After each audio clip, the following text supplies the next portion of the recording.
and welcome to another impromptu video from an undisclosed location. And as you can see from the title, this is going to be the you can't see this in the title, but this is the third video of the day.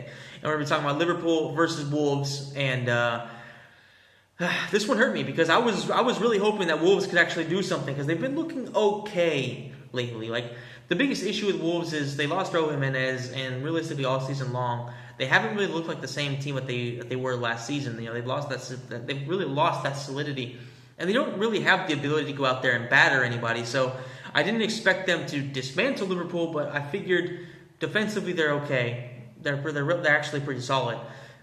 They could probably hold them off and maybe steal a draw or something like that. Unfortunately, they got hammered 4-0 in brutal fashion, and I'm not gonna lie to you guys. When it was 3-0, I went ahead and turned it off because there was really no reason watching it. I was watching on my 4G, and I was just kind of wasting my internet. So I figured, you know what, let's just turn this off and keep ourselves from just getting pissed off at watching Liverpool dominate. So I gotta say though, like, the main reason why I figured that Wolves could actually do something was because Liverpool have just had such a difficult season in terms of injuries and everything. So I figured if there was any time for them to struggle, especially after that one draw against Brighton, it's probably going to be now. Unfortunately, they win against the Wolves team that, like, I've said this plenty of times now. They can beat a lot of the smaller teams. They can do a lot in this league, but for some reason they just can't beat the big one. They just can't win the big matches against the big teams, and that's consistently been their issue. If they could have done that, like even occasionally last season, they probably would have been in the Champions League this year. But it just wasn't really meant to be for them. And I don't think they're even in the Europa League because Arsenal won the FA Cup. So it's like, it's an issue for them, and it's kind of funny, to be honest with you. Like, the fact that not only because the project they were building, I personally really liked. I didn't like the shadiness behind it. Obviously, Jorge Mendes having his connections to the owners of the club and things just kind of being weird about it. But I liked the idea of what they were building. A very interesting team, a good project. But it's just kind of funny to see Jorge Mendes being called out by, I think it was FIFA or the FA, one or the other, have actually gone out and obviously made a point that this is kind of shady and that things have to change with the way that Wolves are being currently run and the way that they have the connection with Jorge Mendes.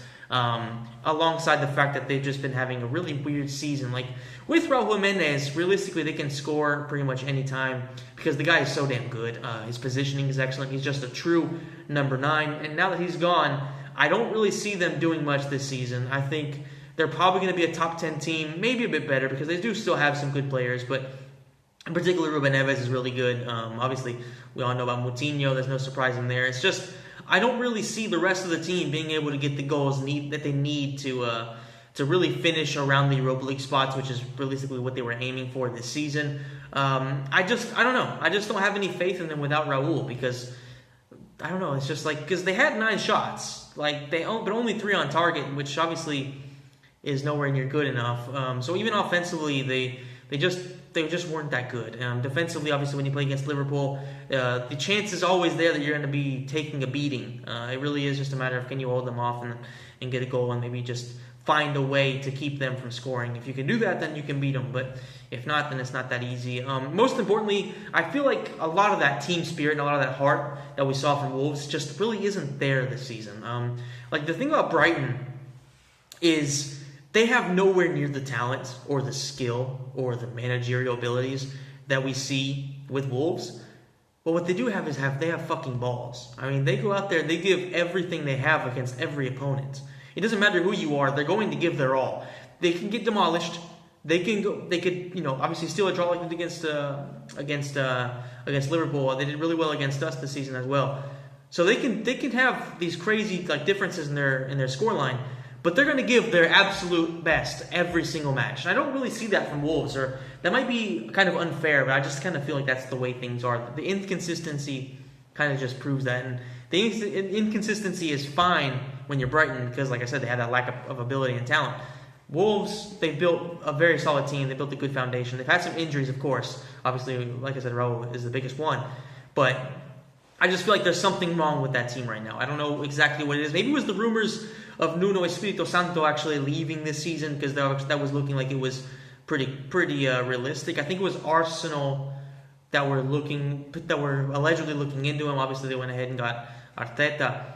So I don't know if that's real, like if that's realistically the issue or what, but it could be, and it just doesn't seem like the team is all that united in this, and really just trying to drive forward the way that they should be. So that's kind of the situation as I see it. Liverpool, amazing, like absolutely amazing. Like I'm not going to sit here and act like what they're achieving isn't insane, because let me go ahead and tell you, against a team like Wolves, who are very dangerous, this is the players. They had Kelleher in goal. Obviously, he has his debut in the Champions League was a clean sheet. His debut in the Premier League was a clean sheet. So hats off to him. Fabinho, who is not a center back. Robertson, obviously, is a great player. Matip, I do not rate that guy as a center back. Nico Williams, a very young fullback playing for. I haven't really seen him that often. I think he's played a few matches. Maybe it was. I don't think it was his debut. I think I've seen him play before. But obviously he's not. He's definitely not Alexander-Arnold. Midfield, Wijnaldum, Jordan Henderson, Curtis Jones. Not exactly something to write home about, except for Wijnaldum.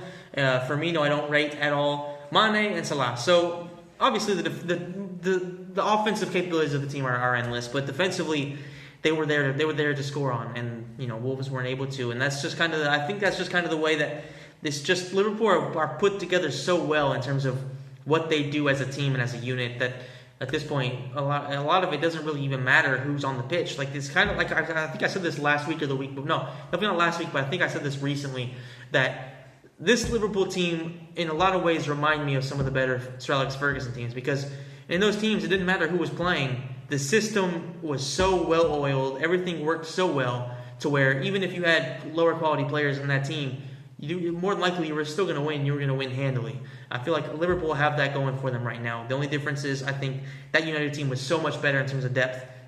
This Liverpool team, they're going to drop points. It's just a matter of time that they're going to continue to drop points.